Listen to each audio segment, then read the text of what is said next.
Yeah. J Triple, baby. Hey, Hey, hey. let's go. Hey, hey. I'm feeling the vibe already. What you know? Come on, come on, come on. Hey, yeah. Hey, Hey. hey, hey. Happy That's that Friday, J Triple, y'all. y'all. Happy Hey, Friday. Happy Friday. hey. Hey.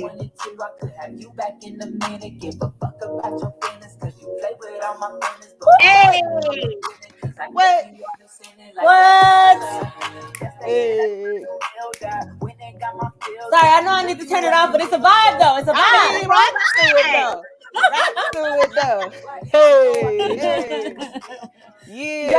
Y'all have to listen Family. more. Big Yeah, y'all facts. gonna have to Go go support purchase her that. You know what I'm music. saying? Then stream it. Go purchase that joint, then stream it. You That's feel right. me? Purchase first, Exactly. stream later. Y'all already know how Absolutely. we do. How we do. We got to teach them. Happy Friday. Happy It's Friday. That's how Friday. we did a sip on a Friday.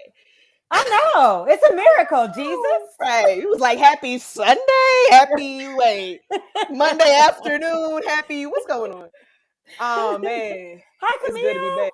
Hey, Camille. What's up, fam? We are back, y'all. Like, first of all, we've had a little break. We had a little Yeah. 2-week break. You did. It's been needed, but schedules are crazy. Okay. Mhm. But it's been busy, baby. It's been For busy. real. And y'all Yeah. been It's a bearing with us. blessing.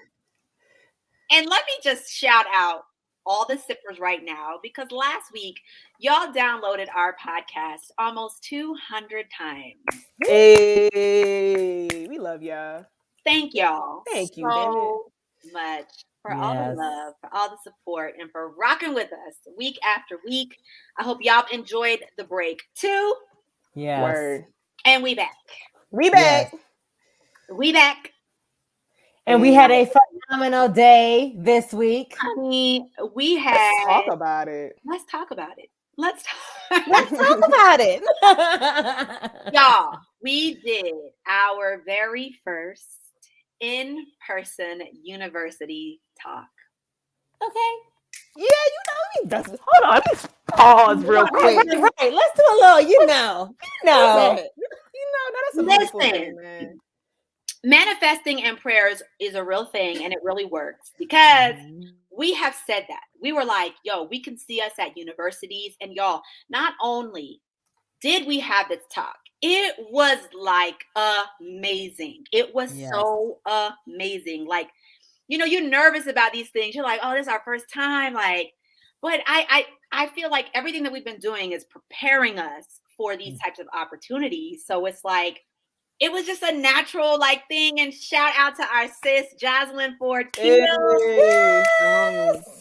Joe Folky for moderating such an important panel. Thank you to all of the MSU folks, Dr. Macy for having us, Don Clement. Like it was just such a great week. And she was just like, I listen to y'all's podcast. Y'all are dope. Like it always trips me out when people are like, yo, I listen to y'all, or just random. Yeah, it's beautiful. Like, yo, I love your podcast. Yo. So listen, if you're listening and you work at a university or you know someone who works at a university, please email us at heygirl@thesitpodcast.com because we are going to really try to amp this up to do this for the rest of this year and really the rest of our lives because we had such a great time. And I feel like it was really great that we could talk about things that were very centered around Blackness, Black music, Black art, Black community, all those things. And these conversations are really needed. And so thank y'all for having us. And we'll be at another university real soon. Okay? And y'all listen, visit our Facebook page, y'all. Join the Facebook page, like the Facebook page, subscribe to our YouTube channel, because even if you miss these events, we're going to be posting them, posting replays and stuff like that. So you'll get a chance to experience the love that was in the room. So I'm mad excited. I couldn't sleep after that event. Like I was literally awake for hours and hours and hours, just inspired. Yeah. Let me tell y'all something. You know what, man? Y'all so damn cool.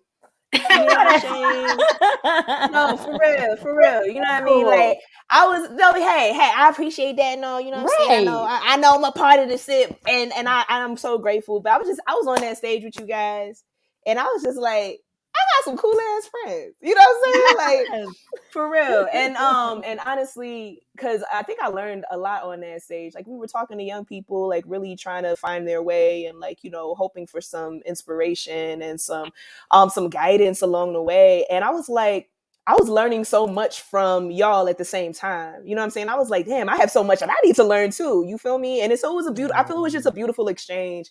So yeah, I just wanted to say all that to say, it's dope to watch us all grow together. You know what I'm saying? And to like be vulnerable about growing with people that might feel inexperienced. It's like, hey, we all doing this shit together, right? Like absolutely. Each one teach one. And so yeah, I just wanted to say that. Girl, I was doing the same thing. Every time you talked, every time Raj talked, I was like, yeah, bitch. Y'all better preach. Talk and teach, okay?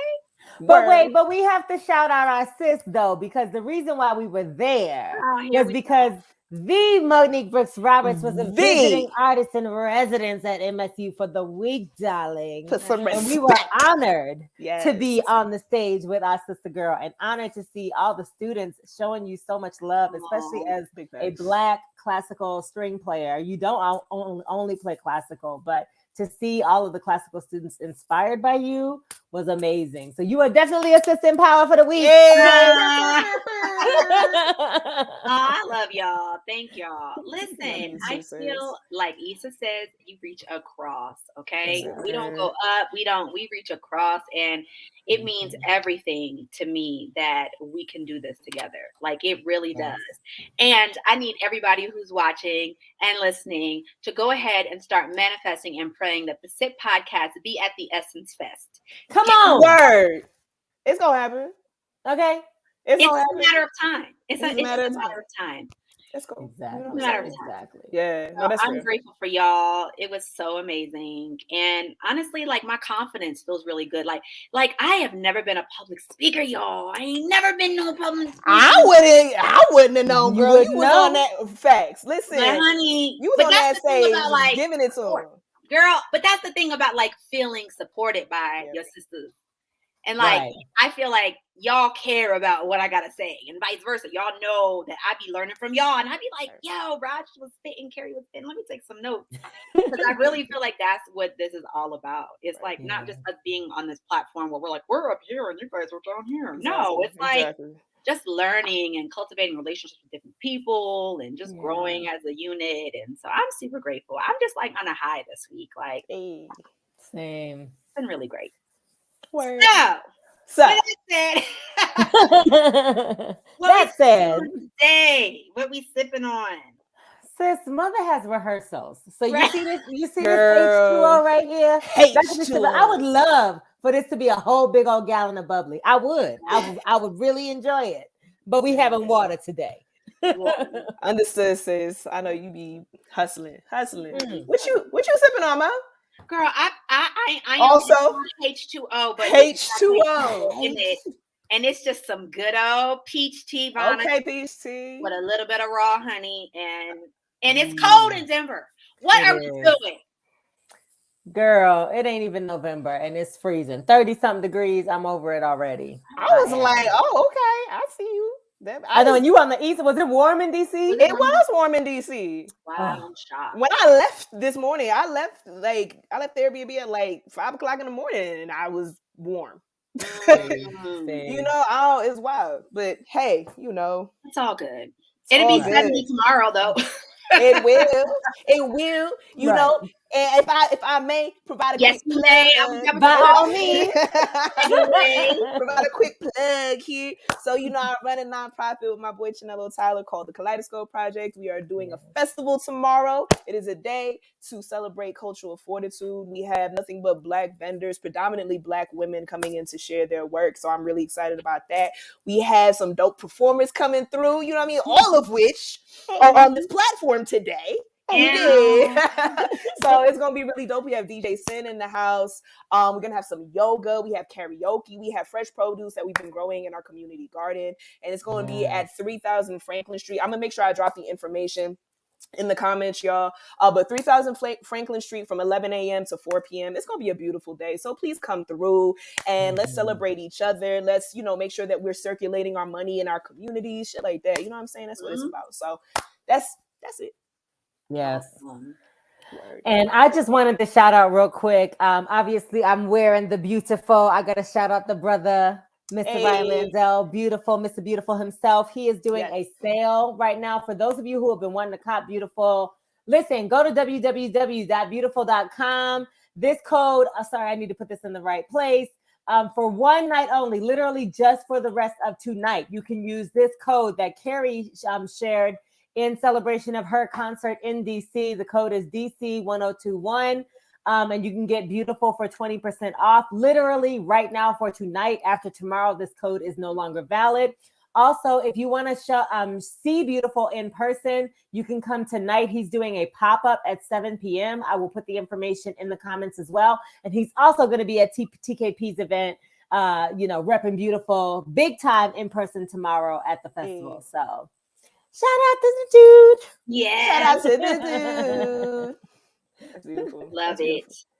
Word, y'all. We out here doing Awesome. Yeah. So now that we got all the business out of the way, right? Let's start with these sips, y'all. We got some stuff to talk. Oh Lord. Well, I'll say. Well, since we're saying, do you want to do yours first, Neek? I'll do mine first. Absolutely. Okay. So I have a sip and a BA in one. Double whammy. Which I feel like I'll save the BAN, but y'all, ain't no point saving it. Y'all gonna hear it and be like, clearly. Give it to them. Right. So I would like to highlight this. Oh my gosh, I have a touch line. I'm sorry. You just barely touched it. Like, where'd you go? So my Instagram is not letting me be great right now. You go, Raj. Okay, no problem. So my sip of the week, y'all, I am so excited about this. I can't even take it. There is a new show coming out called The Real Queens of Hip Hop, and it is celebrating all of the women in the hip hop industry. It goes from I don't even MC Light, because I'm not even gonna just say Lil Kim, but it goes from the 80s, the 90s, the 2000s. It includes MC Sha-Rock, Debrat, Eve, Trina, Yo-Yo, obviously Salt and Pepper. They are narrating the special, and MC Light is doing an original spoken word. This comes out on Monday, y'all. There is literally, I'm so excited about seeing this. Missy Elliott is also in this show. Just watching like the preview and the trailer about it, it seems like it really highlights the impact that women have made on the hip hop industry for the last 30, 40, 50 years. So I'm hype about it. I can't wait to see it.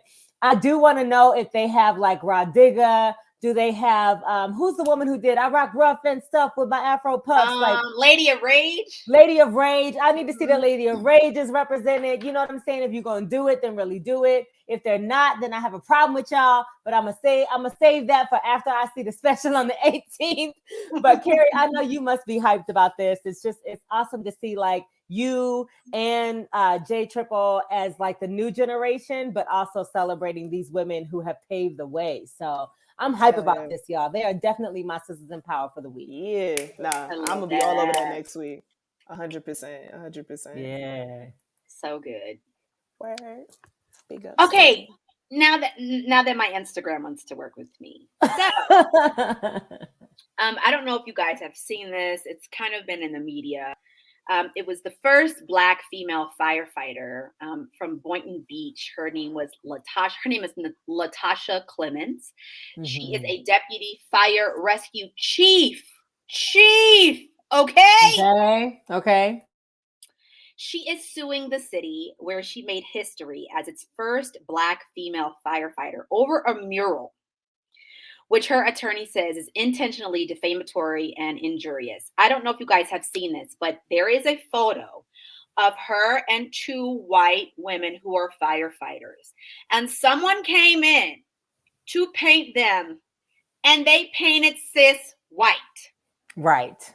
Do we have that picture? Because I want to show that We thing. do. We do. I can just. And sis is not even like my color black, okay? Sis Honey, is not even my color black. Sis is a beautiful, lovely beautiful dark chocolate woman. hue. Absolutely. And y'all got the nerve. The unmitigated gall, as we was talking about. The caucasity. The caucasity to paint that sis shit white. is rude.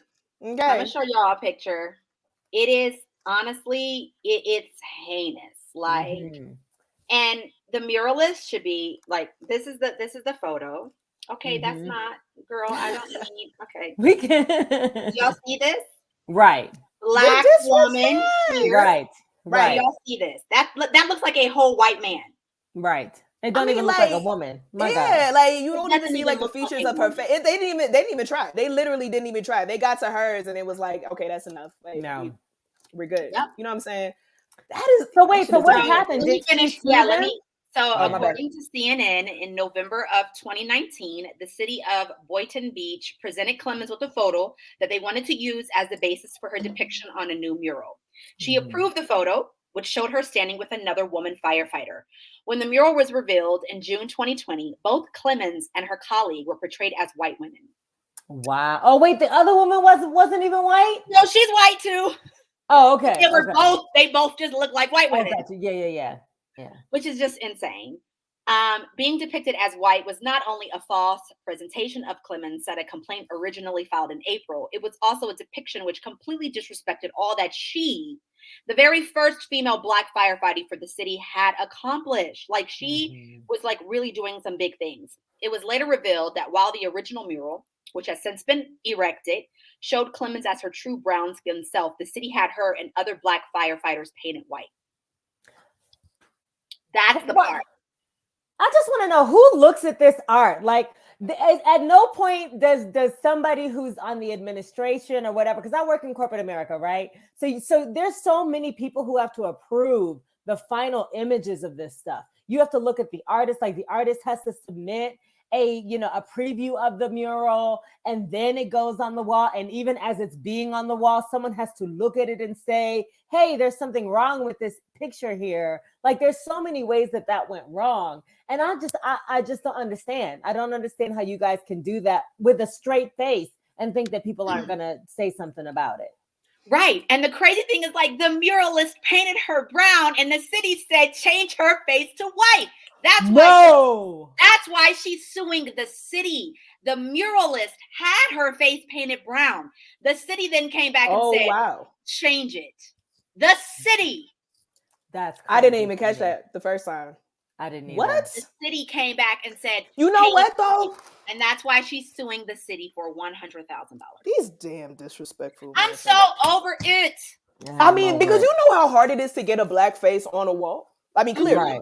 You know what I'm saying? Like you were talking about that process, Raj. You know, there's a mural that I was able to put up on the east side. And you know how difficult it was for us to get blackness on the wall? Like, they gave us every excuse in the book.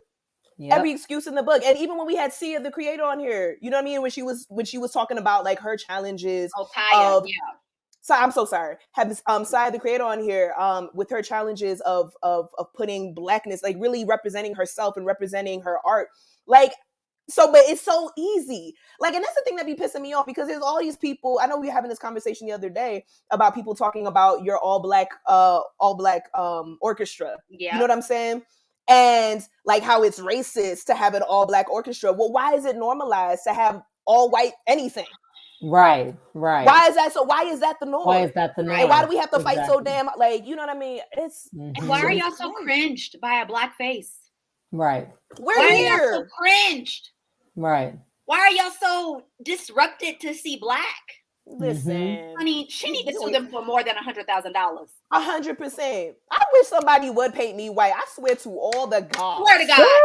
Swear to God. Swear to God. Burning it all down. And don't paint me white either. And don't act like you don't know. Anyway. And then to erase the original muralist's work. No, that's wild. I didn't even. That's crazy. Listen, y'all, listen. It's the racism. Overread. That's the one thing we were talking about at MSU is like the effort that we have to make just to exist in these spaces as ourselves, let alone just having someone like recreate our image in artwork and not be represented, just to be. It's Right. incredible to me. It's incredibly frustrating and it's It is. disappointing at the end of the day. It is. And I So- feel for her, you know, because Yeah. they tried to erase her. Yeah. 100%. Yeah. And she's like, nah, that's not what you're not gonna do. We're not doing it. We're not Yeah. doing it. Jesus fix So- it. Jesus But- Lamar Christ. Honey. I love the Jesus Lamar. So Latasha Clemens is my sip for the week, and the sucker who called to have it painted as a white woman, you will forever be BAN, sir, ma'am, Forever. whoever you are. Forever. Since we talking about BANs, let me just go on and get into it. Jump on it, girl. First of all, dishonorable mention forever will be Mr. Robert Kelly. Okay. Now I know I'm a little late on this, but I was going to talk about it last week, but we ain't had a sip. So I'm talking about it because I think that retribution and justice for sexual abuse survivors is important and paramount always. R. Kelly was found guilty of all 9 counts of all of his counts in court. It really frustrates me, and I posted this on Facebook. It frustrates me, the people of color and the people in our community who are still determined to listen to this man's music as if it's a personal affront to them that he has been arrested and put in jail. Again, I say that is a testament to how you feel about Black women. Don't sit there and tell me that you're continuing to listen to R. Kelly because you like his music is not a direct result of how you feel about Black women. I'm not here for it. I don't care anymore. There's no justification for it. I'm done. Second is Dave Chappelle. Let me tell you all why I feel like Dave Chappelle is a BAN. There is one thing between speaking about comedy, and you know what? Actually, I wrote notes, so give me a second. There's one thing about the problem I have with Dave Chappelle is, first of all, his first joke, y'all, was about sexual assault. If y'all actually watch that Netflix special, his first joke was about sexual assault of a priest and a child. And he made a joke that I'm not going to repeat here that was so off color and so unnecessary. And for any person who had that experience, I can't imagine that they wouldn't have been triggered from minute one. At no point in life is it necessary enough to use someone's trauma for comedy to the point where you're re-victimizing people all over again. This is the problem that I have with Dave Chappelle. Do comedians have every right to challenge the status quo? Yes. Do artists in general have every right to buck up against the system and say uncomfortable things to get you thinking in the right direction? Absolutely. Is it necessary for you to make lowbrow and racist and homophobic and transphobic jokes just to make a point? No, it's not. My problem with David Chappelle is I feel like he says all of this stuff to get a rise out of people. He says all of this stuff to make money. And I'm sorry, Netflix saying, oh, we're not going to cancel it because of artistic freedom. Netflix don't care about artistic freedom. They care about making money off of a Black man. So I need y'all to be real about that. The last thing I'll say about Dave Chappelle is it's not about whether or not you yourself felt like the jokes were offensive. What if your friend felt offended, right? What if somebody else in your community felt offended? I don't have a problem necessarily with Dave making comments about jokes about gay people and about like the white gay establishment coming after, Black people and about the difference between queer discrimination and Black discrimination. I understand his perspective on that. But if my cousin, uncle, nephew, sister, whatever, as a trans person, was offended by him saying that gender is a fact, just because you feel that way doesn't mean that that's the hill that you have to die on. And I think that's the problem. Where did we lose our compassion? Y'all are so focused on let a joke be a joke that you don't care to think about how your other community members might be feeling about these jokes. And it's the same. I said it on Facebook. Dave Chappelle is like the uncle at the cookout who says the most off-color, rude shit that everybody laughs at and everybody's okay with, but they don't think about how somebody else in the family might be hurt, might be offended or might even want to commit suicide because of those jokes. So at what point does a joke become serious harassment to another person? And at what point is artistic freedom, does it trump being compassionate and caring about the other members of your community? There are a million things that Dave could have said. I wish he would have went as hard on Trump as he does on the gay community. Sir, you could have gone hard on Republicans as you do on about the gay community. There's so many communities that you could have really targeted who are really doing vile things against other people right now. Politicians are doing things that are literally causing people's death. You want to talk about something? Talk about that.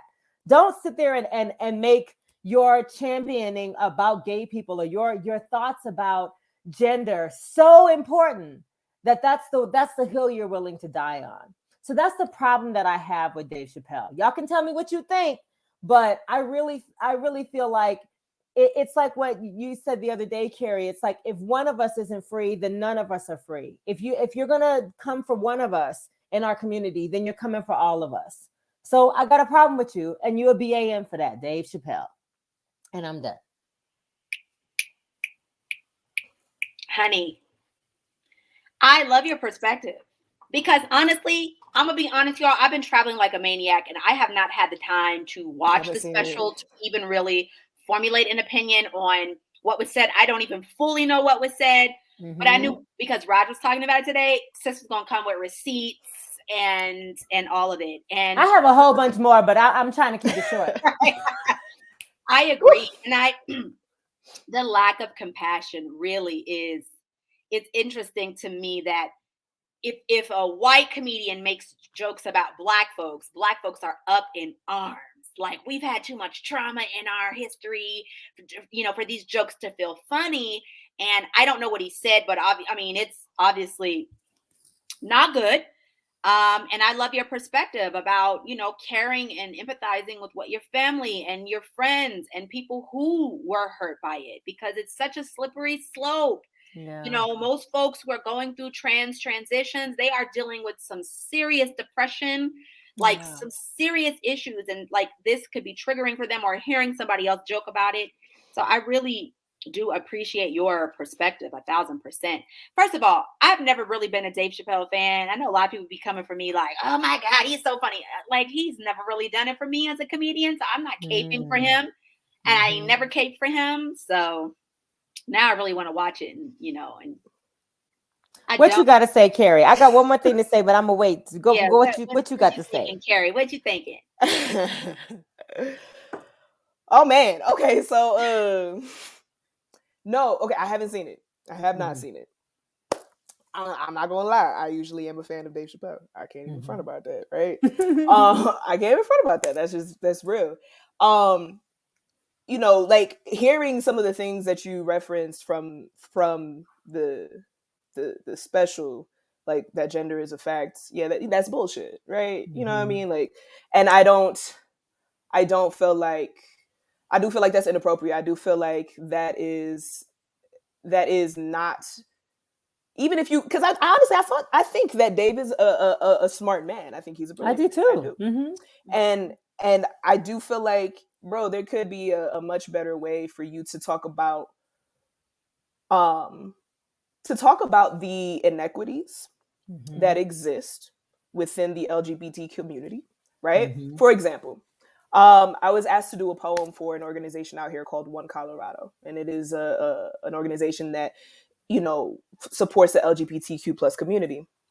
And when I did that piece, I made it very clear that white cisgender male people in this community need to do better. Need to recognize their privilege, need to understand their privilege, need to understand that while if Black trans women are going to be killed at the rates that they are being killed at, then no, there is no equality and equity in this space, and we need to do better as a community, right? So there are better ways for you to approach these conversations. You know what I'm saying? And so I completely understand and respect that point. I mean, I feel like there are times when artists offend, right? I know I offend people with my art sometimes, you feel me? But the compassion does still need to be there. And I think it is extremely important to hear from a Black man compassion in his own community, especially in the LGBTQ community, in the Black community, because we tend to get erased from these conversations. You know what I'm saying? Like you were saying earlier, Raj. And so I mean, I do have to watch this special. You feel me? Because I feel like I can't say too much about it. Like I believe we have to provoke minds, and I think comedians do it in a very interesting way sometimes, and it is a slippery slope. It's a slippery motherfucking slope. Like, I feel like there's gonna be shit that is offensive. I feel like, and I guess I had a question, right? And I know we gotta bring our guests on. Okay. Yeah, but no. I mean, I had a question. I was wondering, like, would it have been different if the person who said this was like a queer Black woman, for example? I think it would have been incredibly different. I also think it would have been just as dismissive. And the reason why, so two things. One, in the beginning, and I wanted to watch this special before I said anything. In the beginning of the show, and this doesn't even touch the gay and the trans conversation. In the beginning of the show, one of the first jokes he makes is about a young child being molested by a priest. Right. And the thing that, and the joke that he says is so terrible, I'm not going to repeat it. But the thing that caught me off guard was it took me a minute to understand what he was saying. And then I got the visual, and I thought, if someone had been molested by a priest, how triggered would they be by that joke that he just said? I mean, and when I tell you, it is not, it's as in your face as Dave ever is. Second thing is, as a woman, as a bisexual woman, as a person, as a female presenting woman, as someone who has never had to question my gender, there's a lot about the trans community that I still don't understand and that I will never have to go through and experience. And there's been time that I put my own foot in my mouth about the trans community, but I could never in a million years stand up here and say something against another member of the community, knowing the level of privilege that I have, even as a straight, quote unquote, straight presenting Black female woman. So I feel like, yeah, I could say some things, but how mean and how rude and how dismissive would it be for me to say, well, gender is a fact. Why? Because it's a fact for me. What if someone else feels a different way? And who am I to deny them their agency and their identity in their own body and in their own skin? And I feel like Black men, especially Black men with a platform, how they choose to come out and what they choose to say has power and carries weight. If Tiffany Haddish said it versus Dave Chappelle's voice would be amplified way more than hers, even though they're probably on the same level, or you know what I'm saying, even though they're in the same field, same job, same whatever. Because of the platform he has, because of the reach he has, because white people love to hear him go this way, he gets more reach, he gets more amplification. So what you choose to say with that microphone, sir, makes a lot of difference. And Black folks, there's so many Black people who are like, don't cancel him, he's the bomb, and Dave Chappelle. Listen, I am all for not canceling a brother when he doesn't need to be canceled. But I'm also all for checking a brother when you know you said some off the color shit and you know you didn't need to do it. You could have said anything else in 2021 about the state of America. There's so many other things you could have said, but that's the hill you chose to die on. Amen. What y'all think in the comments? No, you're right. No, I think you're correct. I agree with you. I just want to also, I love these conversations with y'all. I also want to say, like, I mean, I feel like there are times that I'm not saying Dave is correct, especially because I haven't seen the special, but I also feel like there are times that we need to check ourselves, we basically talk to our communities, you know what I'm saying, and challenge ourselves within our communities by using the art that we have, you know what I mean, while still maintaining the compassion, you know what I mean, like, because at the end of the day, I feel like it's important to recognize that not everybody is going to talk about, like, you know, politics in the same way. I feel like they may allude to it, you know what I mean, but at the same time, I feel like, you know, just talking about, like, what's going on within our churches, and that was the inappropriate way to do that. But like, what's going on within our communities? Yeah. I'm listening. How dope would it have been for him to say a joke that really brought out how Black folks are saying that queer people emasculate men? Like, I agree. I agree. Right. 100%. 100%. You know, I agree 100%. That's, yes. You got it. You know what I'm saying? I mean, I gotta go watch it. I agree with you, Carrie. I'm not, go ahead. No, I'm not saying we disagree necessarily. I'm just saying, I think it's important to have, like, this robust conversation about it, because there is a lot of nuance, even though there's also the understanding that, like, what's wrong is wrong. You know what I mean? Like, if you're saying something that is intentionally harmful, then you should be held accountable for that shit. You feel me? And so, and that's just what it is. If you guys look at, Laverne Cox made a really powerful statement on her Instagram about when she first started transitioning and how she would walk on a train and how people would just burst out laughing just at the sight of her, and as if her very existence was a joke. And so she talks about how she felt going through this whole process. And yes, she is celebrated as like a beautiful woman and a celebrity now, but she talks about her whole experience in the context of this conversation with Dave Chappelle. And T.S. Madison the same. Like, there were some of them who were like, I'm not even going to address this. I'm off social media for now because I don't even want to deal with this conversation. I don't want y'all to even ask me what I think about his comments, which again is like, now they have to answer Dave Chappelle's comments about their very existence. Right. It gets deep, y'all. And I just want us to think a little bit, like, not just your own circle, but think the circle outside of it. And how would you feel? You know what I mean? If he made a joke about women being on their periods or women going through fibroids or something like that, I would be like, F you, Dave Chappelle. You don't know what my story is. You don't know what that shit is. Right. So I feel that. I said I wasn't gonna go long, but no, listen. I know this was so great. It had to be. I feel like I love your perspective. It has to be talked about. That's real. You know what I mean? Like, and I hope that he can I hope he can understand this perspective, because that's valid. That's real. Yeah. Yeah. At the end of the special, he tried to tell a story about a trans friend that he had, and I swear to God, it sounded like all my friends are Black. Some of my best friends are Black. And I was like, bruh, if you got to do all that, then you shouldn't have said what you said. So.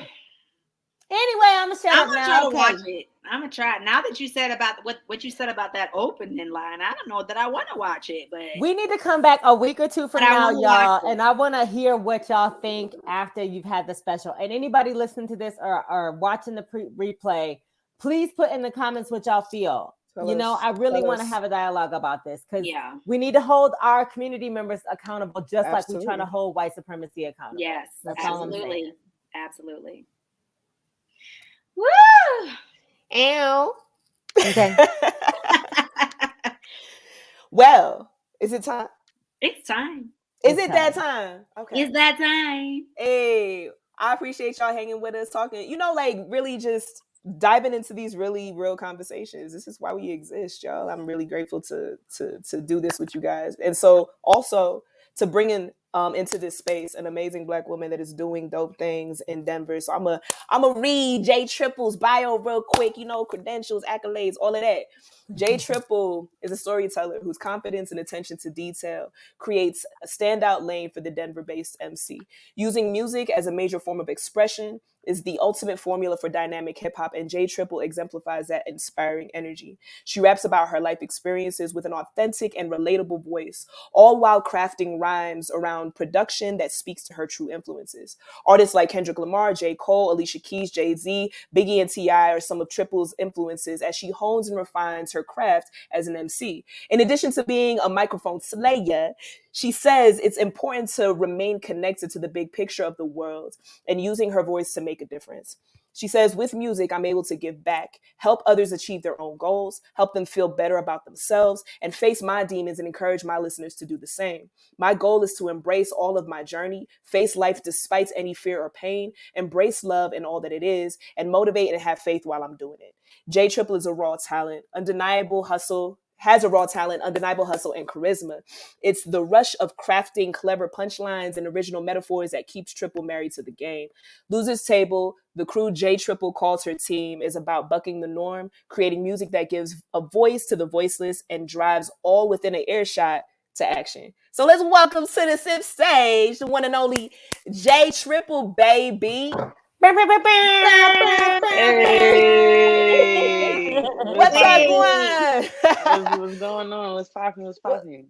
Chilling. How you feeling?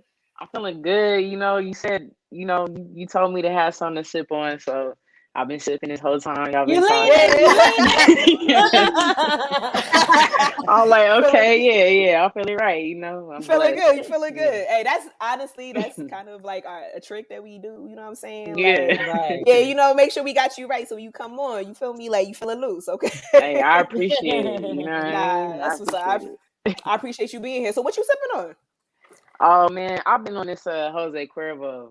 Hey, I've been on this Jose, so much. I've been calling myself J Cuervo, Triiiple Cuervo. Okay, J Cuervo. I used to only drink dark liquor like that, you know what I mean? But then I just couldn't do it no more, and I've been switching to light, and it's been better. But I just recently had a birthday, and happy belated birthday, my G. Are you a Libra?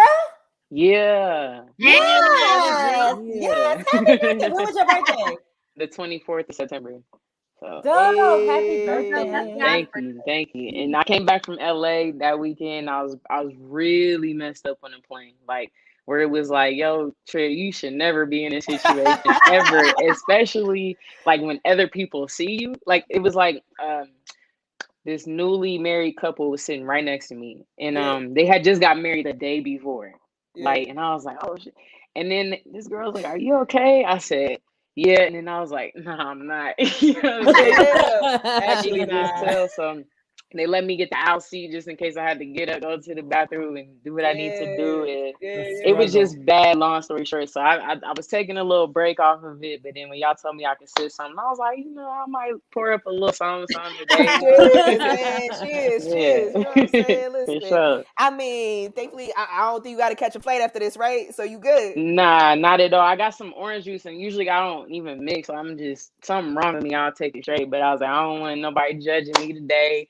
Ain't no judgment here. It's a safe space. Listen, nah, people can click this and watch it back. You know what I'm saying? I feel that shit. Like, nah, it's all good. Yeah. Respectfully, fuck them. Nah, I'm joking. No. Hey, listen, I ain't trying to lose no Triiiple followers. Listen, I said that. Oh, okay, no, I own that shit. I be telling them that respectfully. Fuck y'all, and you gonna love me at the end of the day. We all the same, we all got our what it is. It is what it is. Nah, we honored to have you in this space, man. For real. Thank you for saying yes to this. I had the honor of meeting you it was like 2 years ago at an event that Jaleesa Williams put on, and you went up there, did your thing, and I was like, who the fuck is that? Like, you know what I mean? Like, so I'm really I'm blessed to be able to be in some of the same spaces, share a stage with you sometimes, man. And the fact that you said yes to this, like, I'm really, really excited. So you're doing your thing, and we just want to uplift you as you do that. So we're going to jump on in and teach the people a little bit about Triiiple. But before we do that, I have a question of the day that nobody knows except for your girl. Okay. All right. Okay. Now you good. Don't get it's okay. You good. Breathe. Let's breathe through it. So no, I think this one is interesting. So if there was an emergency in your home and you had 60 seconds to take anything that you wanted to take from your home to preserve it, to save it, what would you grab in those 60 seconds? All right. My mind immediately want to go to some silly shit because I'm just goofy. I'm like, I'm going to take my slides and my Jose Cuervo. Hey! But if I had to be honest, in 60 seconds, I'm going to make sure. Okay, what type of emergency? It's not a fire, right? It's like you gotta go though. Like I can't specifically say what emergency it is, but like you gotta get out in 60 seconds. All right, cool. I'm gonna just get the basic things. I'm gonna grab my keys, my phone, some shoes that I can run in. You know what I'm saying? If I need to run. shit and a weapon. You know what I'm saying? Like that's about it. I feel like that's all you in my wallet. That's about all I need. Yeah, big facts. I don't Big know what's facts. going Okay. on. I just need the essentials and I'm out of here. Understood. Okay. I'm with it. What about Yeah. y'all? What y'all getting? My children. Yes, I knew you were my kids. My Facts. children, my husband, my violins, both of them. Yep. Some shoes, some tampons, because you don't want to be stuck out here. Girl, tampons, that's real. And those come in handy for all kinds of shit. But yeah, Yes, my wallet. That's probably about it. That's it. Okay. Yeah. You know. You just need the I'm basics. with Jay. Like I was like my dude, my wallet, my keys, and my piece. Like that's Right. it. I'm You know what I'm saying? I'm taking my Springfield. Other than that, I can get the rest of the stuff somewhere else. Right. But Yeah. as long as I got the Yeah. shoes and my money and my weapon, I'm good. Yeah, exactly. That's what I'm saying. You don't need too And much. you, You Carrie, figure out if the you rest around. later. Oh, I'm coming. Listen, I'm coming with my 9mm, you know what I'm saying? With the machete, Exactly. you know what I mean? I got my shoes, I got my passport just in case. I don't know what the fuck is happening, you know what I mean? Passport. Like if we gotta go, we gotta go. I just thought it was, interesting to see like what do we think of, like, you know what I mean, last minute, as far as like what's important in our lives or whatever. But yeah, That's a good question. that's Before I real. go to sleep, sometimes I think about like if there was an emergency, where's everything I need to grab? I Big really actually facts. think about that. So yeah, that's a good question. Big facts. Yeah. So okay, word. Well, all right. So let's keep it moving with this interview, yo. So Triiiple, tell the people who you are. Shit, I'm Triiiple. You know what I'm saying? Yeah. I'm just a cool person. I mean, I think I'm cool. You know what I mean? I just like, I'm pretty laid back for the most part. It was crazy. It was interesting to hear you like read that bio because I like that was written so long ago. Um, and it's just kind of crazy sometimes to be reminded of like who you are, you know what I mean? And the person that wrote that bio for me, shout out to Rue Johnson.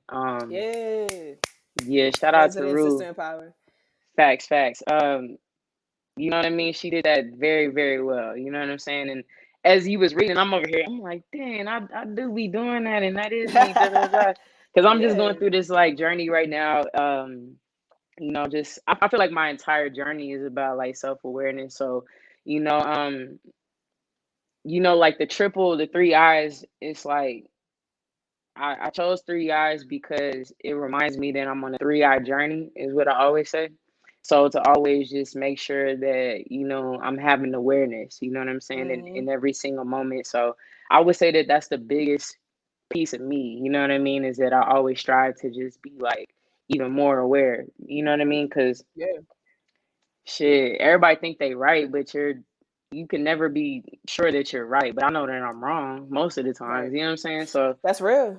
yeah, I just try to keep that with me and love, you know what I'm saying? And I just be doing my thing and I rap, time to time. So From time to time, every once in a while, you know what I'm saying? I get on a slate you of know what I'm mic. saying? Nah, Every that's now and for then, sure. that's what I do. So yeah. That's what's up. That's what's Yeah. up. Nah, I mean, big. I just want to give a shout out to Rue Johnson, as you mentioned, but like, real talk, it is dope to be reminded of who you are. You feel me? I hope that it, like it encouraged you a bit. You know what I'm saying? To like, remember Absolutely. your badassery. You feel me? So talk a little bit about your journey as where are you from again? So I'm from Decatur, Illinois. I was raised in Decatur, Illinois, like for 15 years. Yeah, pretty much grew up there, a little small town, and I moved here when I was 15. And I'm Word. 30 So now. Yes, Midwest. Okay. Midwest in the building, you know what I'm saying? Word. So talk to the people a little bit about your journey from Decatur here and like finding a home here. You know what I'm saying? Because you are a name that everybody hears throughout Denver. You feel me? And so like you made your home. Talk a little bit about finding your home in Denver. It took a minute. I even still feel like I'm finding it actually, but first moved here, it was just because, like my dad just wanted something better for me and my younger brother. Ain't nothing going on back home. It's just, violence, whatever. It's a trap. So came out here, everything was better, you know what I'm saying? But it was a hard transition for me. I was a 15-year-old teenage girl. My dad had just married a brand new woman I had only known for a couple months prior to us moving here. So she moved here with us, and I was thinking it was gonna be me, my dad, my brother.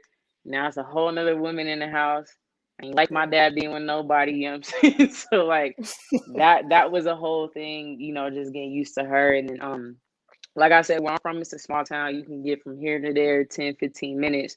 And so when I moved here, Aurora, it was like a big city to me, you know what I'm saying? So I had to get used to that.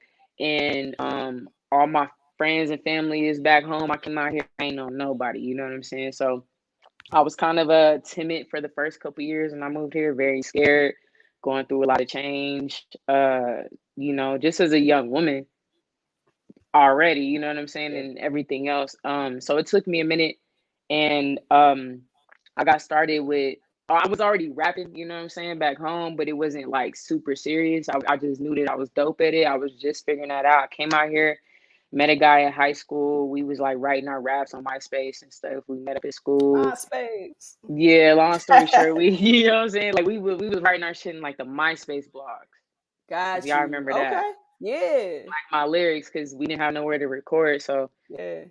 we linked up, just created this group. I started recording. You know what I'm saying? A couple years after that, I started performing and just really just trying to get my name out there to anyone. You know what I'm saying? Just getting on all the shows I could. And, you know, I just try to make an impression everywhere I went. And then next thing I know, people like me. I was like, oh, people like me. That's dope. You know what I'm saying? So, you know, it's been good. Denver's been really good to me. That's what's up. That's a beautiful thing.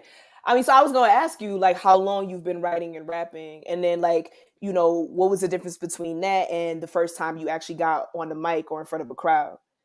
I've been writing since I was 8. The first thing I ever wanted to be was an author. You know what I mean? And write books. Yeah. So I just love writing and expressing myself that way because I feel like I didn't know how to like speak. You know what I'm saying? What was on my heart and my mind all the time, because it'd be a lot going on up here. And you know what I'm saying? And I just kind of figured out I could rap, like randomly freestyling with my cousin one day. And then when I actually got to put like my voice on a track, you know what I'm saying, and hear how people like responded to that, that's when I realized, oh, this might be my gift for real. You know what I'm saying? So yeah, that's what's up. was that your question? Yeah, what was that? Okay. And also like the first time that you the first time that you like the first time that you stepped on a mic or like performed in front of people, you know what I'm saying? Because I also understand like being in a studio or like recording to a track or whatever can really be different than like, you know, getting on a stage and engaging the crowd too. So like, what was that experience like for you the first time? Way different. The very first time was crazy. Me and my homie, we didn't know what we was doing. We had no money. We was super broke. And we just went to the studio like for the first or second time, I think, like a real studio, professional, KMG Studios, and we went and recorded a song. And oh no, that was the second time. My bad. So the first time we actually like put up a random beat like on YouTube, and we just wrote to it at the crib one day, and then the next day we performed that track. Like we didn't record it. We just like it was just in the crib right into it. The next day we just popped up at this show. I don't even know how we got on it. And it was maybe like 10 people there total. I'm not even bullshitting. But it was a rush, you know what I'm saying? I was like, hell yeah. They was like, hey, and I said, hey, maybe I'm kind of cool with this, you know? Nah, that's what's up. That's what's up. It's something special about like, you know, literally just having a moment with your own thoughts and then like sharing those thoughts with people and being like, oh damn, you feel that. Like you understand that. You know what I'm saying? Like the solidarity that you feel, the connection that you feel. Was it something you wanted to say to add to that? Just no, I agree with you. It can be scary sometimes because it's like it's vulnerable. It's you like on the paper, on the on the track, everybody hears. But I was just telling somebody this, what's so dope about writing and being an artist is like you can have that vulnerable moment with yourself and everything with the pen and the paper and then all that. But usually by the time you have to, get on stage with it in front of the people and get that live reaction, you've had some time to really sit with those emotions, hopefully transmute it if it's something that's like that you're trying to like, progress from or whatever, That's real. That's real. Yeah. So is that like kind of, are you saying that like it's therapeutic for you at the same time? You know what I mean? Like it kind of helps you, you know, like helps you heal from shit. You know what I mean? Like helps you kind of take some of that energy and put it out, as opposed to it being in your body, like put it out in the atmosphere and all of that. Absolutely. I be tripping. I think that's the other reason my name is Trip. You know what I mean? I be tripping sometimes and I gotta be real about it. And like I said, there was times I just felt like I couldn't talk to somebody. I've had like, you know, great people in my life, but sometimes I felt like I was kind of crazy. Like, oh, why do I think this way? Why is this on my heart? Why is this my vision? Because I don't know if anyone else sees it. So let me write it down. And that helps me feel a lot better about myself, actually. So it's a great way for me to empower myself. You know what I mean? Which is just really dope for me because I struggle with a lot of depression. You know what I'm saying? I mean, like some people know that, you know, if you know Trip and you've been following me, like I speak about it pretty often, but still a lot of people don't know that. You know what I mean? So it's a dope way for me to like empower myself for sure. And it's definitely therapeutic, whether it's music or just journaling. Like I just love writing, you know? That's real. That's real. I mean, and good on you for talking about that openly. You know what I'm saying? Like that's what artists tend to be here for. You know what I mean? Like we're gonna go ahead and, you know, show some of that swag, some of that stuff. Yeah. But no, that's real. Like I feel like, you know, there's a poem that I have where I say like, don't be human in secret, because I feel like we do that so often. You feel me? Like I feel like we're all out here spiraling and like refuse to really talk about it. You know, we want to talk about like what we're doing and like, you know, how like all the how productive we're being, as opposed to like, how the fuck is your heart? Like for real, like how are you here? You know what I'm saying? Like, and I've been asking people that question a lot more often, because I feel like we have to ask ourselves that damn question. Like, how is your heart? You know what I'm saying? Like, are you okay as a human being? You got to be human, because that's what we are. You don't see like dogs acting like cats, or you know, right. that's just not a thing for them. But humans are so like complex. But it's like, you know, it's, I don't know, like life is actually probably very simple, but we're complex. You know what I'm saying? And I feel it. The first project I ever made was called Who's Triple. It's when I first realized that I had depression. It's like 2017, because I was like, what is going on with me? I don't get it. Like, what's wrong? What's wrong with me? And I'm like, okay, this is probably what's happening. I didn't know what to do, so I decided to write. You know what I'm saying? I decided to make this project. Went there, you know what I'm saying? The dark stuff where it's like people were starting to kind of talk about depression and anxiety, but not really. So I really went there. And so it was that was a therapeutic part of it for me. But the other reason I did it is because I was like, man, there's probably people out there that feel the same way I do. And I don't even know it for real. It's just like a feeling I have. So thank God, you know what I mean, for putting that on my heart, because I still have people to this day reach out to me and tell me how much like that project meant to them, and like, you know, specific things I said, how that changed their life or helped them through this day, or how they was feeling the same way, you know what I'm saying? So I'm like, I just gotta be me. Sometimes it's very scary because you don't know how people are gonna take it, but it's like, if we are human and we are pretty much the same, why not talk about it? Because you can't judge me, bitch. Like, you go through the same shit Go I through your do. shit. We Like different. what? That's how I be Big feeling. facts. No, that's Like, real. That's that energy. You know what I'm saying? That's for real. That's for real. No, I appreciate that. So okay. So, you know, you know that you've always wanted to write, and you've been writing basically your whole life. And then you emerged into, you know, J Triple. And then you started, I don't know when you started saying this, but let me know. I rap better than your boyfriend. Man, Where that come from? Tell me the story behind that. I should have Talk been your saying shit. it. I should have been saying 100%. it. Oh God, I should have been saying it if I'm being real with you. But you know what I'm saying? I've been through some things where I'm like, man, I don't know if I'm that good. I don't know if I'm. But the reality is, I've always rapped better than your boyfriend. You know what I'm saying? And I'm gonna stand behind it. You know what I'm saying? Even the dopest rappers, even the dopest spitters, you know what I mean, that are men and all that, or whoever. Honestly, I'm gonna evolve it to I rap better than your girlfriend too. But I gotta get at these dudes next.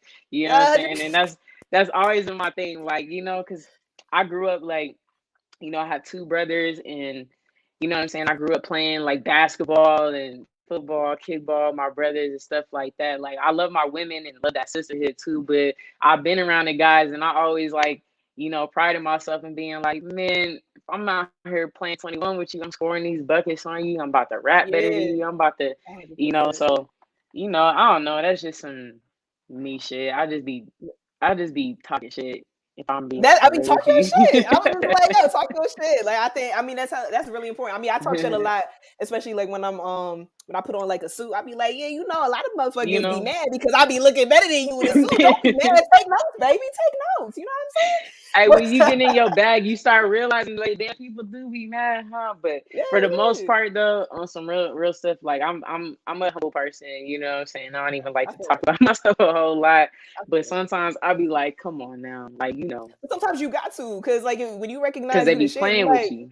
yeah, you know what I'm saying? Like, don't come to me sideways. Like, I know who I am. You feel And me? they play with me as a woman, like in this game, you know what I'm saying? And I feel like if I was like whatever you want to call a femme or whatever, I just a girly girl type, they would play with me even more. But they see me, it's like, oh, cool, that's Trip, you know what I'm saying? And I show everybody love, you know what I mean? So that's the other reason I could say like I rap better than your boyfriend, because they know it's like I mean it. I'm gonna go toe to toe with you, but there's no disrespect here. I'm not trying to invade on your territory or whatever, you know what I'm saying? Just know that.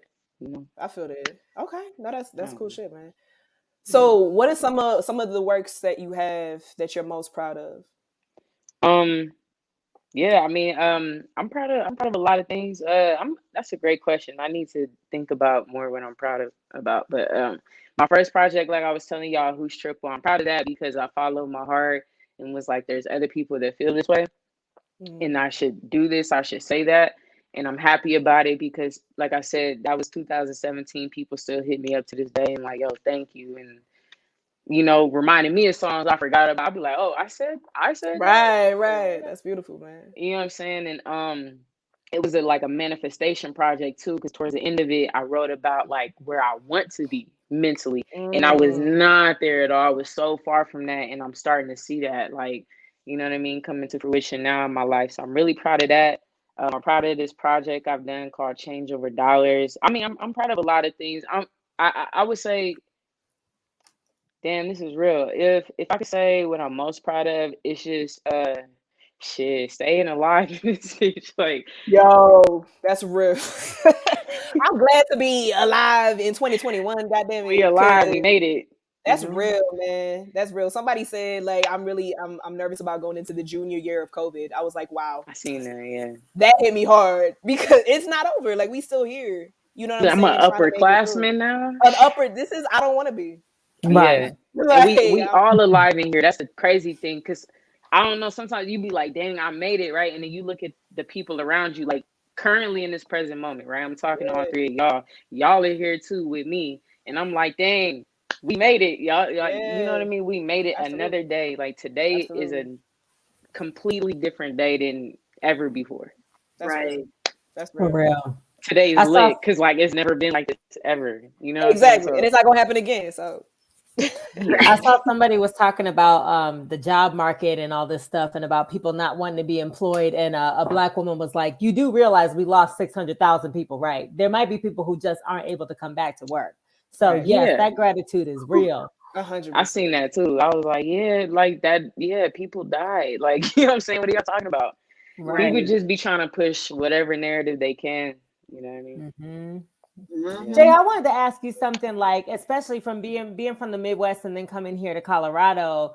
We talk about this all the time, like the differences in the music scenes in different places that you live. How have you found releasing your music here versus Colorado versus the Midwest? Like, has there been a difference? Do you have more of a challenge here in Colorado versus the Midwest, or is it vice versa? Nah, I feel like if I was back home, I'd be the queen. I'd be everything. You know what I'm saying? Because there's nothing there. Like that's why I say that. But I mean, I know I'm good, but like it's nothing there. So like there is no music scene there. Like when I was there, it was really just like, oh, I'm about to rap with my cousin and the homie here and there. Da, da, da, da. If I would have stayed, I'm sure I would have figured it out. You know what I'm saying? And figured out how to move. But I'm telling y'all, there's nothing there at all. Yeah. You know what So I'm do saying? you feel like Denver like really welcomes you, and like it's been cool to like release music here and stuff like that? Have you had any challenges here? Everybody has challenges, but I've definitely had some. I've had my share for sure. But I think that my biggest challenge has been me. Tell that truth. You know, Struggle. I can't even lie about it if I wanted to. Like my biggest challenge has been me because I guess I'm really blessed to have like the gift that I have. I don't know why I have it. I don't know how I do it. Big Sean has a line, I can't remember the song. He was like, connected to a high power. How I know, because I don't write the shit, I think it. You know what I'm saying? Because sometimes people like, oh, how'd you come up with that? I don't know. I couldn't tell you. Yeah. You know what I'm saying? So, and I just, maybe I'm just one of them ones, or I don't know. I don't even know. I couldn't tell you. But, so I've had like a privilege in that when it comes to strictly just like the raw talent that I have. So when it comes to like the regular discriminations that, you know, people like myself will face, like women or Black women, gay women, whatever, you know what I'm saying? I haven't had to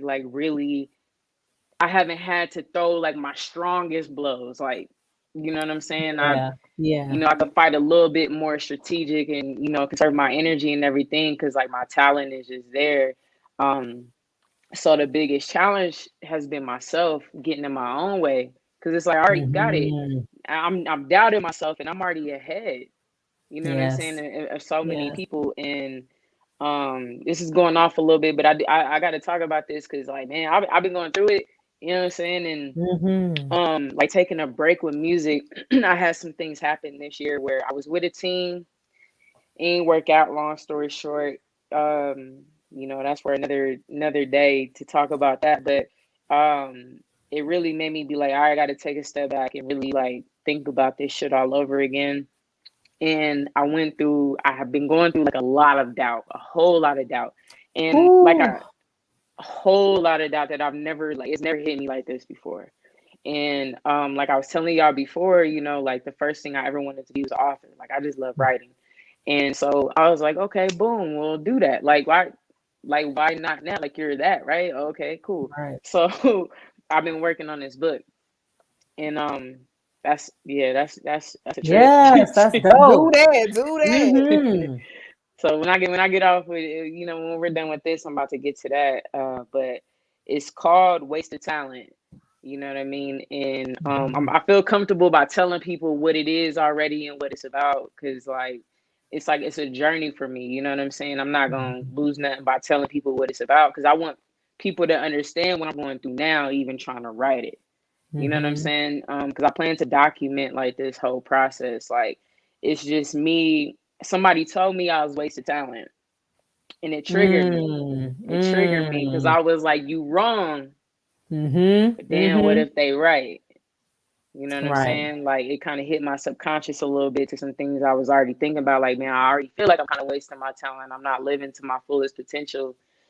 And so this book that I'm writing is just me working through that, all about that. And my hope, my goal, everything is just to transmute all of this doubtful energy or whatever, everything that like I'm holding on to that serves no purpose in my body, my mind, my spirit. I'm wanting to let that go through this. You know what I'm saying?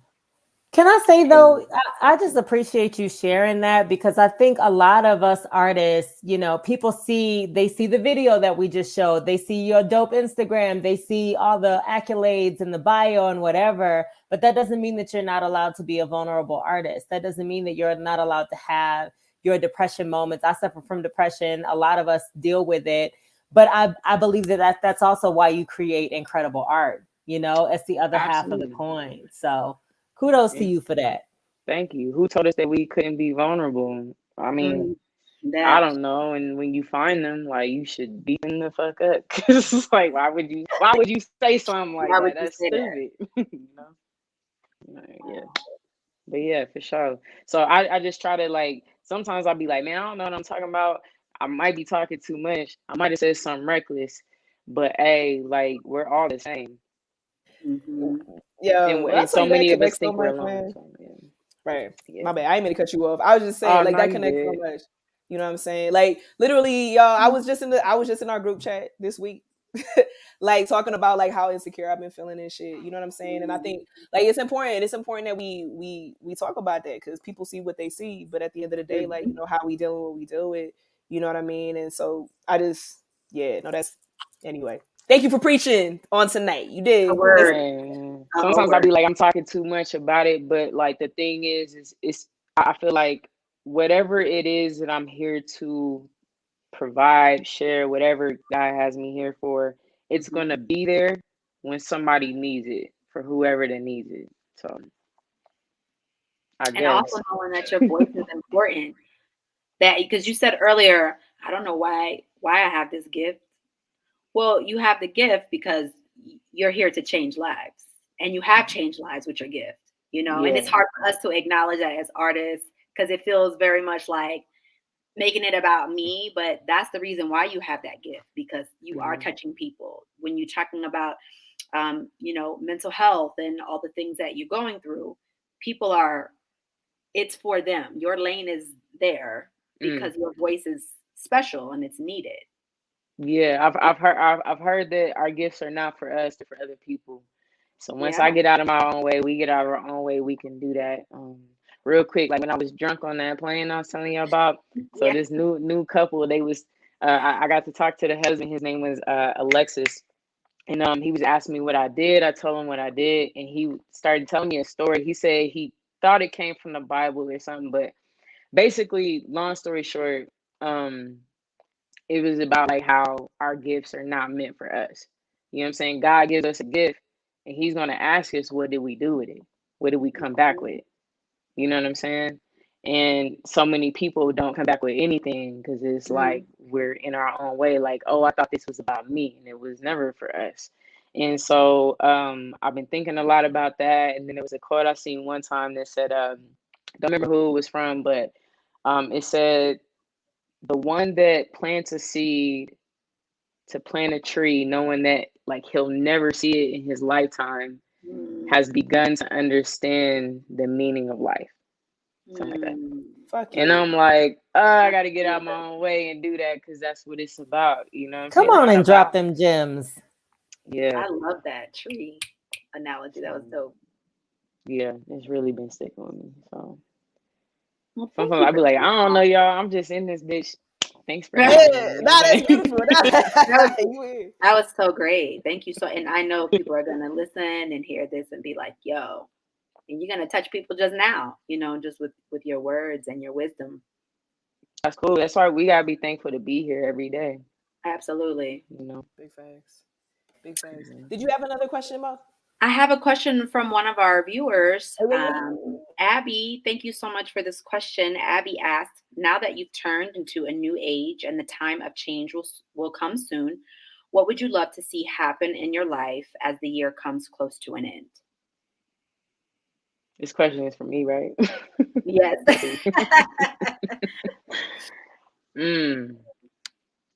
I would love to see myself, allow myself to be happy and at peace and to know that I deserve every single good thing that life has to offer, even the things that I can't imagine that life can offer.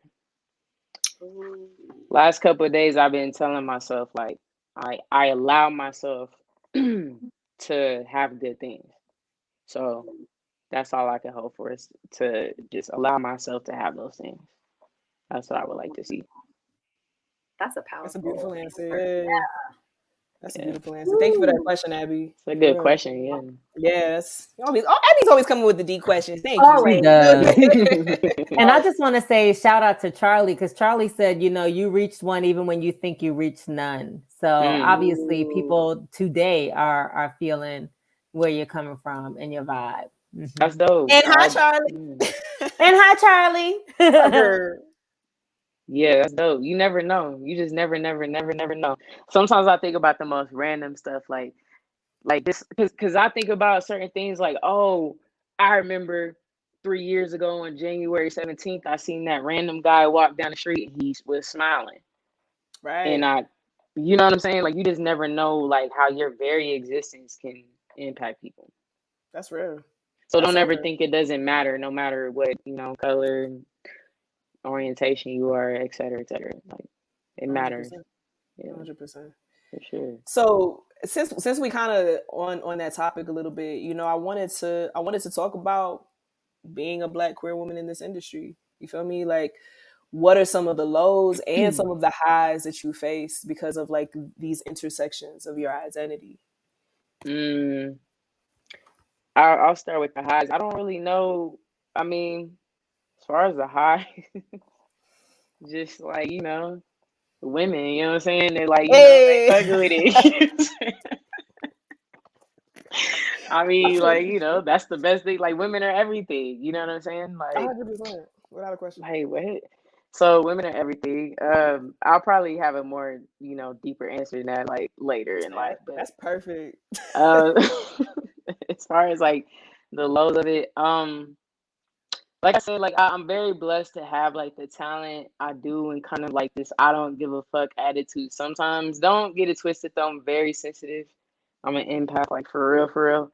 But today I was about to tweet that like my stubbornness has pros and cons, and I actually really love the pros when they come into play. I'm like, oh, like Yeah. this comes in handy.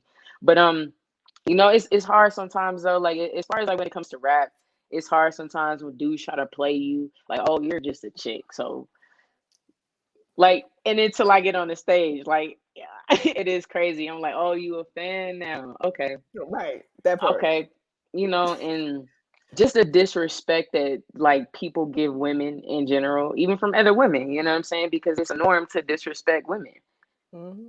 for everybody. That you know what I'm saying? And I don't know. It's just like stuff like that, and I definitely have like my stories of being like a queer Black woman, like before the music and all of that. But I just kind of sometimes I'm just like, yo, I'm just human. So, my bad. I don't know if it cut out, but sometimes I'm just like, I'm just human. You know what I'm saying? So, these are my struggles. You know what I'm saying? I have to face my struggles like every other person in this world got to face theirs. Yeah. So sometimes I don't try to get my bad, y'all. My Now phone, you straight. phone is on one right now, but sometimes I try not to like get so caught up in like the specific troubles that I face when it comes to it, because I personally will feel like I'm kind of complaining. You know what I'm Mm, saying?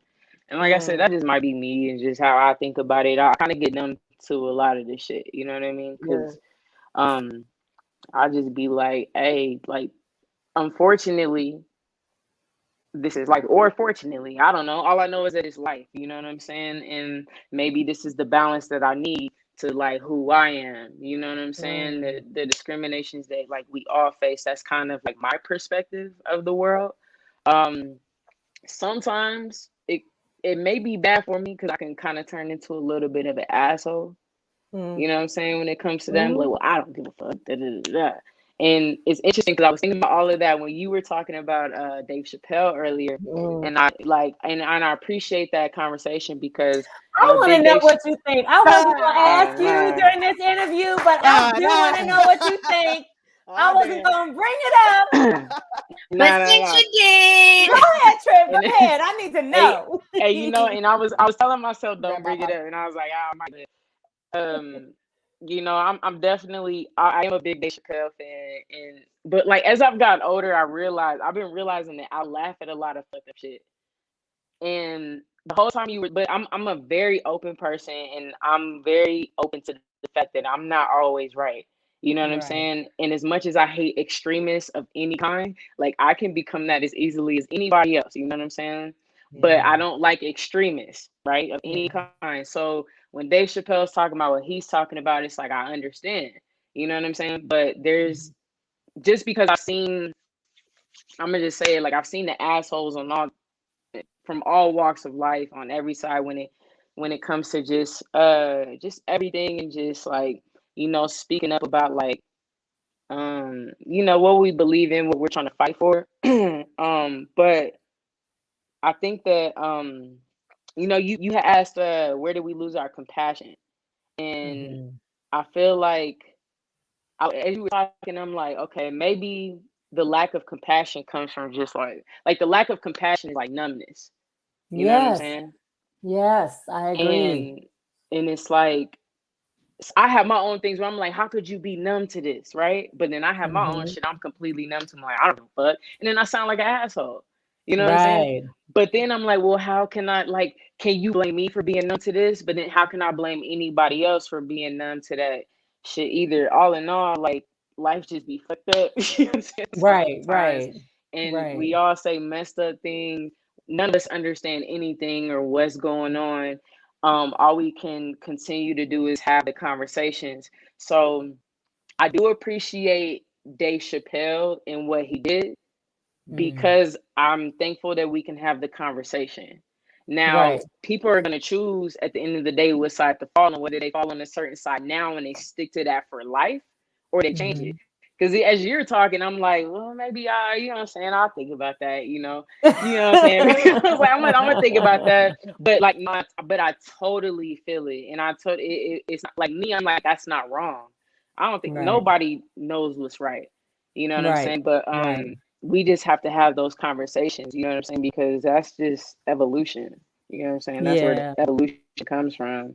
And yeah, how are you supposed to have like any type of evolution without like these conversations and stuff? Like, I don't know. I agree. Can I jump in real quick? Can I jump in? No, because I was just gonna say, like, I feel like that's what it boils down to, you know. Like, I really hope that, like, I hope that people like Dave Chappelle, like, recognize that you should evolve and grow. You know what I'm saying? And like challenge yourself about what the fuck you saying on stage. And that's the other thing, though. My bad, I ain't mean to cut you off. Nah, you good. You good. I was gonna say that's the other thing too, is I was thinking that, you know, as well, like, I don't know Dave Chappelle at the end of the day, so I don't fucking know. You know what I mean? You never know celebrities either, but I feel like he's intelligent enough that he's one of those people that could have a conversation. He'd probably be willing to, you know what I'm saying? Or like, you know what I mean? If somebody wanted to sit down with him and talk about his special with him after the fact now, I feel like he's one of them people that would maybe open to it, whether it was behind closed doors or not. You know, everybody's not willing to do that, but either way, the conversation got started. You know what I'm saying? Because I feel like people are frustrated. Everybody's frustrated. And there's assholes of like on all sides. You know what I'm saying? And I think that's where the frustration comes from people. It's like, well, I wish I knew what you were saying, but you kind of an asshole, or I don't agree with the way you're doing it, more so. But like when you can first of all shut up for a moment and then come to the realization that I'm not always right about everything, then you can sit down and have a conversation with another human being. You know what I'm saying? And understand that, okay, well, regardless of what I felt before, this is a problem. Okay, I see that this is a real issue that we need to address. You know what I'm saying? But now we can talk about it. You know what I'm saying? Like without being assholes. Maybe I just needed to go off real quick. You know what I'm saying? Because that's what we do. You know what I'm saying? Like as a kid, that's what you did. Sometimes you would just like, you know what I'm saying? And just let out all your frustrations and throw a tantrum. And then, you know, your parents come talk to you like, okay, well, now that you done did all that, what did we learn? We ain't changed. We're little ass kids in a grown up body. You know what I'm saying? Right. So that's how I feel about it. Yeah, no, and I appreciate that perspective. And I don't think Black people or people of color, we can't be blamed for finding humor in our oppression, right? Because you have to laugh to keep from crying in many situations. So I think you bring up an excellent point about that. It's like, you know, we're going to go through the stuff that we go through. Supremacy itself is so powerful and so pervasive that you do have to laugh to keep from crying. But I just, you know, that's all I'm gonna say about that. No. I ain't gonna rehash the conversation. Go ahead, Carrie. I'm gonna shut up. Let me say this. Let me say this last thing to that. No, absolutely. And you know, as I've been like hearing everybody's side to it, and I'm like, maybe the trans community or whatever, LGBTQ, whatever, just hasn't got to that point where you can laugh about it yet, because it's still kind of, even though like, you know, it's nothing new, it's still very fresh. You know what I'm saying? So maybe I think that's probably what it is. Because I don't think it's a case of where it's like, oh, y'all can't take a joke. You can't take a joke. Even though like that's some shit, you know, people are going to say, I've said it. I'm not going to lie. Because I just be laughing and shit. And that's the way I cope with life. But you can't tell everybody, oh, you should just laugh it off. Like, it's not fucking funny yet. You know what I'm saying? It's not funny to me. That's Exactly. real. That's real. So I think that's what it is. It's just, but you know, at the end of the day, Dave Chappelle pushed that button, so we'll see what happens. You know what I'm saying? But I do feel like only good things can come from it, even though there are gonna probably be bad things that happen. But like, bad people are gonna be bad people, whether somebody says some shit to trigger them or not. But I do think that more good is gonna come from it, and that's just kind of me having faith, still trying to have that faith in humanity that we can just all get along in this motherfucker. Hopefully, yeah. You know, Jesus. hopefully grow and evolve through it. You know what I'm saying? Like, I feel that Hopefully. shit. Sheesh. Hopefully, damn it. Somebody say a prayer to Jesus Lamar Christ. And see how this shit goes. Hey, okay, so I know we are. This is such a dope conversation. I appreciate you so much. I just wanted to ask a few more questions before we get to the rapid fire. Is that cool? We cool? Yeah. We good. All right, beautiful. So I wanted to ask you real quick. Tell us about who some of your influences are. If you could tell actually your influences and like a dream collaboration. Ooh.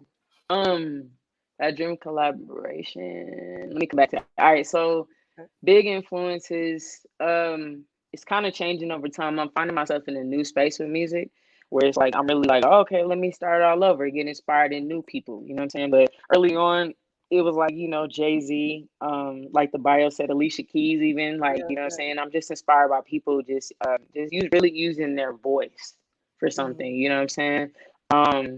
Ludacris was actually the reason I wanted to get into rap though, because he made it look fun. You know, I love you some Luda. shit. You know, the T.I.s, the Jeezys, the Nipsey Hussle, Dom Kennedy. I just love rap. You know, Rhapsody. You know what I'm saying? Missy. I love people that rap. You know what I'm saying? And I love people that just really use like, you know, their life experiences and translate that in the best way possible over music. You know what I mean? Because it's like I could tell you about my day, you know what I'm saying? But like, can I really make you feel like, oh yeah, that sounds like a cool ass day, or like, oh man, I had a day like that before. Dream collaboration though, shit. It could be a few. It could be a few. You know what I'm saying? All right. Definitely some with J. Cole. Janae Aiko. Absolutely. I would have wanted to be on a song with Nipsey. Rest in peace. Dom Kennedy. Word. And I don't know if y'all know who Lady London is. Do y'all know her? Yes. That shit would be fire. Okay. So fire. Like, you know what I'm saying? I was about to slide in her DMs last night, like, yo. And but why not? Yeah, facts. You should. You know, slide on in, man. So many people, but those are the main people, I would say. Okay, that's what's up. Yeah. So, being, you know, where you are in life now and just talking about a lot of the different parts of your journey, if you had the chance to talk to your younger self for, you know, a few minutes, what are some things that you would say to her? I would say, y'all ever read the 4 Agreements? Yeah. Okay. Yep. That's probably what I would say. Like when I read that read this shit. That's real. That's what I would say. So the 4 Agreements, for those of y'all who have not read the book, it's by Don Miguel Ruiz. Amazing author. The 4 Agreements is about breaking the tiny agreements that you've made with yourself since you were a child. So if you ever agree with, if someone told you you're ugly and you like, damn, maybe I am kind of ugly, your whole life, your reality changes to that, thinking that you're ugly. Or if you agree with someone telling you that you can't accomplish your dream, your whole reality changes to that. So the way that you break them is with these 4 agreements. The first one is be impeccable with your word, and impeccable means without sin. What was the second one? Do not take anything personally.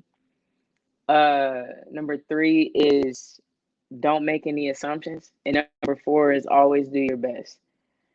I feel like those would be the only 4 things that I would need is like a little girl to, you know what I'm saying, really make it through and just not get jaded by the bullshit, you know. Very simple. Nah, that's super real. That book changed my life. Actually, that whole trilogy, man, like got my ass Yeah. together. Okay. So like what about what brings you joy? Just like what do you do to make sure that you are maintaining your peace and your joy as well?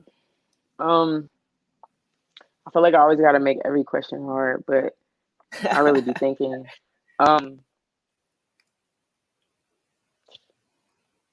what's crazy is that like I think about this all the time. We shouldn't have to think so hard about like what brings us joy. You know what I'm saying? Because if you That's were to real. sit here and ask me what makes me feel despair and what makes me suffer, I'd be like this and that and that and that, and I have a whole list for you. But you talking about joy, and I'm like, you know what I'm saying? What's that? Yeah, nah, I feel that.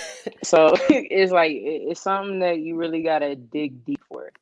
Um, and I'm answering it like that because I'll say for me, I think that it changes.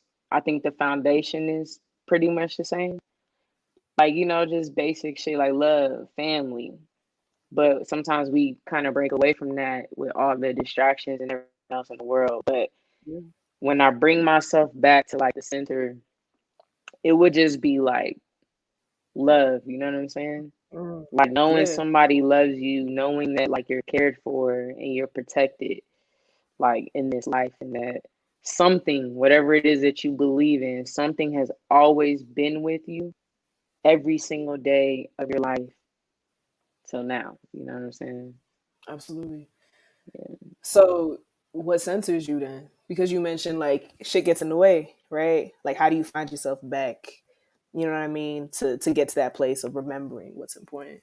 Solitude. I you feel know, that. I know you introvert. You solitude. know what I'm saying? Yeah, you know what I'm saying? Yeah. So I'm like, I just want to be by myself, guys. Yeah. Like, please Absolutely. understand that. You know what I mean? Like, Absolutely. definitely solitude. Like, noise is a lot for me. You know what I'm saying? Sometimes Mm. I be like, sometimes I feel like one of them old people is like, that's too much noise. That's how I be Right. feeling. I was like, cut it off. Yo, Turn that me shit out. every day. Don't let me That's hear somebody real. outside my window. I'll be like, y'all need to go to bed. It's too You be like, early. what is Too that? early, Like, too late, too whatever for that. I'll be all out my blinds. Like, what is that? What you doing? You Like know what I'm saying? that's real. That's real. Okay. Yeah. Yeah. So just being by myself, Solitude. because you have Yeah. to be with your own thoughts. Like most, every answer that you have or that you need will come to you in silence.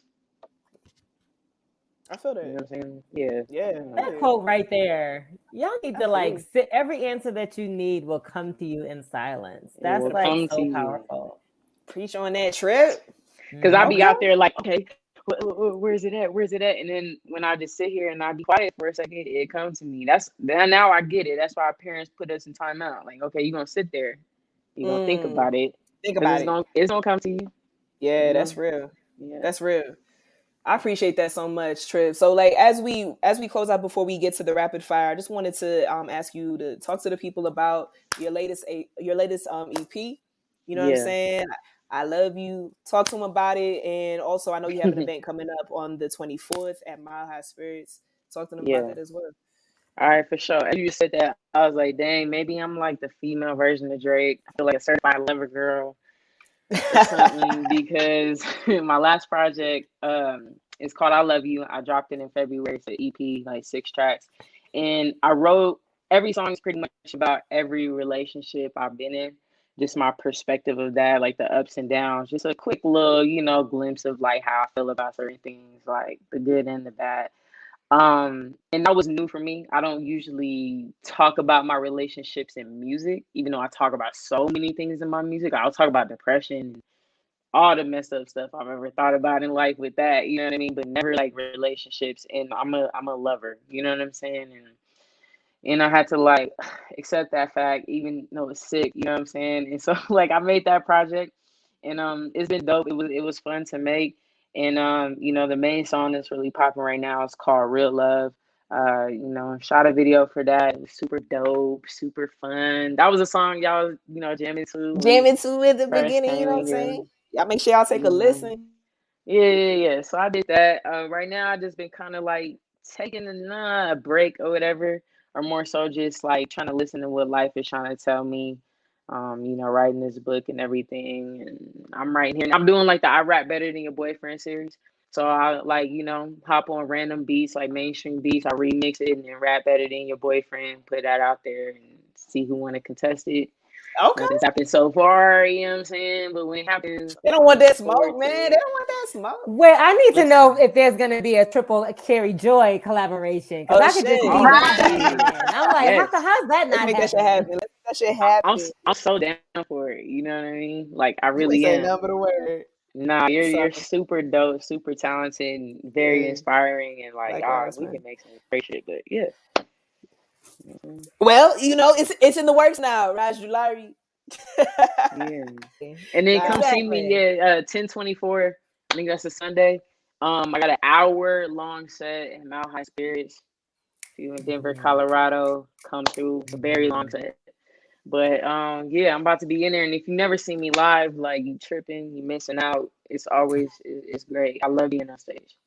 Yeah. And J Triple's gonna be at the A Revolution Festival tomorrow as well at 3000 Franklin Street from 1:30 to 2, right before DJ Sin gets on there and takes us all out with she always makes me dance, man. Always like I throw all my troubles away when DJ Sin is spinning. Really what I mean? Yeah, that's my sister right there. You know what I mean? That's the so homie. I'm We gonna have excited. her on here soon too. Yeah. So no, that's beautiful, man. Thank you so much. Make sure y'all are following J Triple on all of the social medias and supporting all of the music, buying the music before you stream it. We got to make sure we support our artists and support them for real. And so before you go, I got some rapid fire, okay? That means I got to answer quick. Quick. You know what I'm saying? Like 3 seconds to think about it. Okay. Red or purple Kool-Aid? Red. Hey, if you played a different instrument, like other than like your voice and stuff, what would it be? Drums. I used to play drums. Word. Okay. You're booking a flight to anywhere in the world. Where are you going and who are you going with? Shit, Miami. I don't know. I just love Miami when I went. Okay. I'm gonna go with my little brother Randall. That's my guy, my ace. Yeah. That's love. Okay, bet. Sweets or savory grits? Savory. Thank you. Nobody need no sugar and no whatever. grits. Hold on. We don't need all that explanation. Cool with you until you said. We don't need all that explanation and disrespect. That's start something else. Yeah. Now that's cool. You vibe with at least Raj. You know what I'm saying? We let it slide. Nah, I'm joking. So one word to describe how you are going to approach 2022. Accountability. Okay. I fuck with it. If you could be any flavor of ice cream, what would you be? Vanilla. Okay. It's basic is good. That's real. Okay, and last but not least, who would you want to see do a versus, dead or alive? Ooh, shit. Damn, hold on, that's hard. Okay. My bad. You lost me there, high key. Take your time on this one. Damn. I mean, like the obvious answer would be like Biggie and Pac. All right, I'm gonna just go with Biggie and Pac. Yes. I'm gonna go with Biggie and Pac because I seen somebody actually tweet this earlier about a versus like Biggie and Pac, and I was like, why we keep talking about them? But now that question's here, I'm like, you know what I'm saying? Because it's like we're still talking about them decades after they've been gone. And who's the best, who's the greatest, or just celebrating them, you know what I'm saying? So that would be a great versus to see, like just to hear their music and like really like test it out. So yeah. Hell yeah. All right, I fuck with it. Hey, J Triple, I appreciate you so much. You are a sister in power for this week, man. Make sure y'all check her out tomorrow at A Revolution, the 24th at Mile High Spirits. Follow her on all social medias and support her shit. And we will see y'all next time. Thank y'all for having me. Appreciate you. We're gonna work it out.